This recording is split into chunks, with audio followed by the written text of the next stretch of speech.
Hi, my name is Andrea. Thank you for stopping by Just Waking. Today we want to discuss with you something that keeps coming up a lot. A lot of that stems from the scripture where Simon Peter said to Jesus, "Lord, whom shall we go away to? You have the sayings of everlasting life."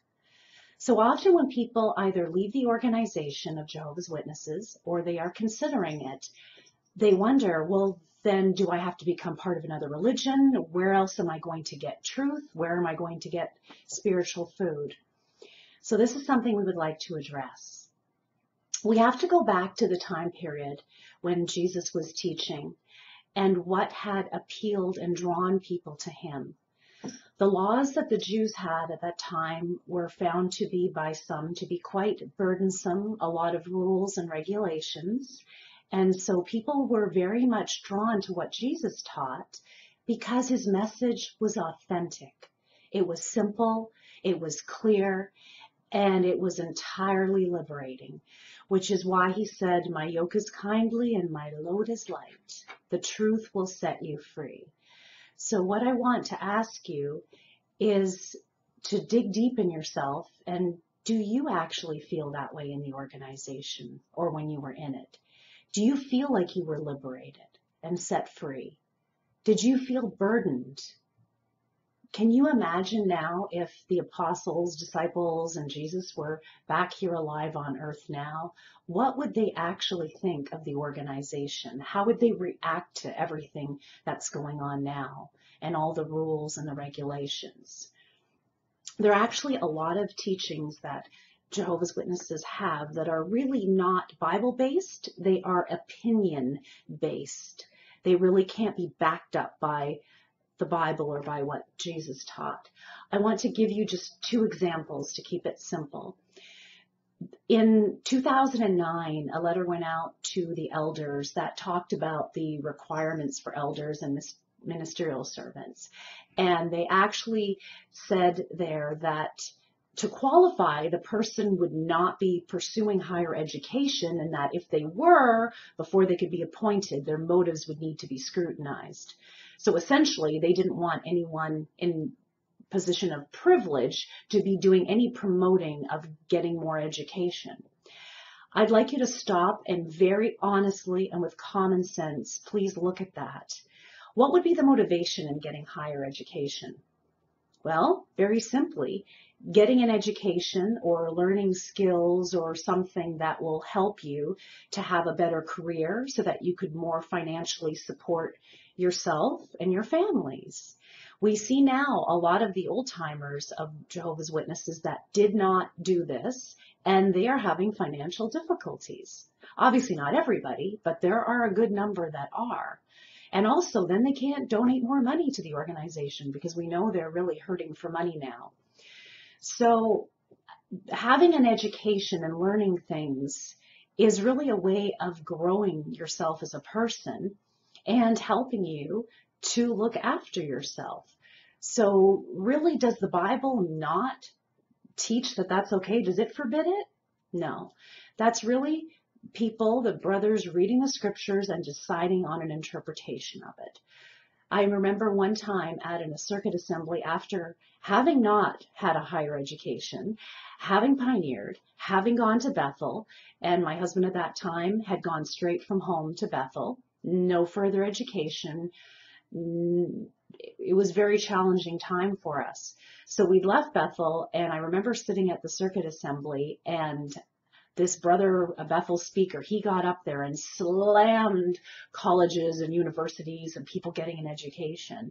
And I and my husband both got very upset. I actually walked out of the talk because I thought I was going to stand up and yell at him, because I was living the life of somebody who had not had a higher education that would have really helped with a lot of the things financially that I was going through, even with a job. For example, at a job I had, I did a better job at that than some of my coworkers, but because they had the college degree, they got a better paycheck than I did, and I was doing a better job.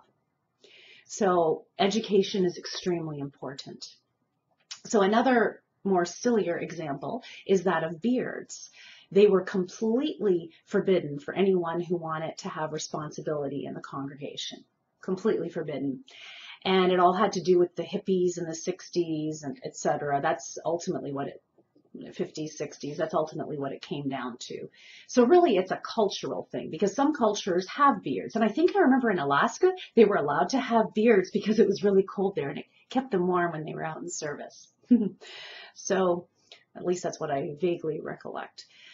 So a lot of those things, again, are not Bible-based. That is, again, someone taking a scripture and adding a lot of rules and regulations onto it. And a lot of things change over time. So I do believe the beard thing has gotten a little more lax. I mean, you look at a lot of distinguished professors and a lot of people look really good in beards. And it doesn't mean they look like a bum or anything. They could easily look like an elder or a ministerial servant. But again, a lot of silliness, a lot of rules. So a lot of things change constantly and the rules, and they're not based in the Bible. So even the whole teaching of the faithful and discreet slave, it used to be the remnant as well on earth of the 144,000. And now apparently I've heard it's only the governing body are the faithful and discreet slave. So they are constantly reworking, rewriting, figuring things out. And I'm like, who's shining a dim light here that they didn't get it right the first time? And then when you start to understand, look at the process of the way they make up these rules, they take votes. So that means like maybe a third of the governing body don't agree with it, but it doesn't matter if the majority do. So you really need to look at the processes that go into making these rules. So before you ask yourself, where shall we go? You need to understand where you are. That would require you analyzing, thinking for yourself, asking questions, doing research. And I mean real research. This doesn't mean just in the Society's publications. It means you need to expand your level of research. What's sad is that they always talk about the Bereans and doing research, and they were always commended, but you are actually not allowed to be a Berean.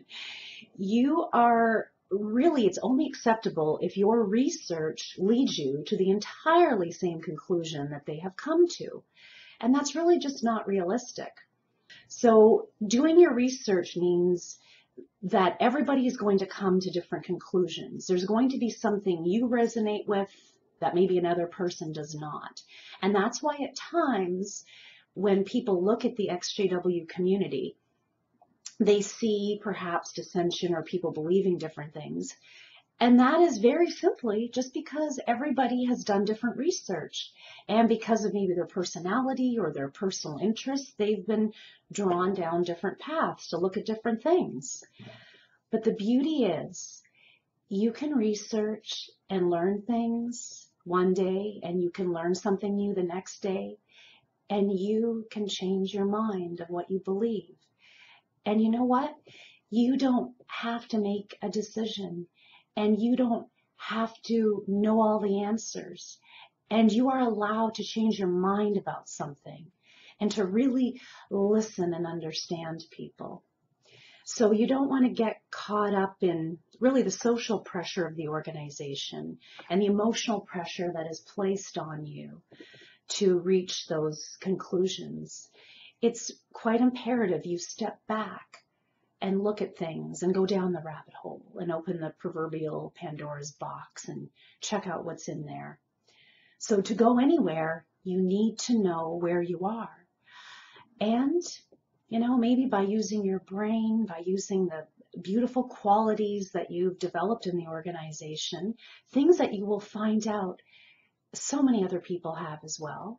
When you do that, then maybe you can start to decide where you want to go, or maybe you'll understand that you don't actually need to go anywhere.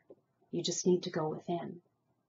So thank you for tuning in today, and the next video will be giving you some constructive things to do, to research, and to assimilate yourself back into the community and back into humanity. Take care. See you next time. Bye.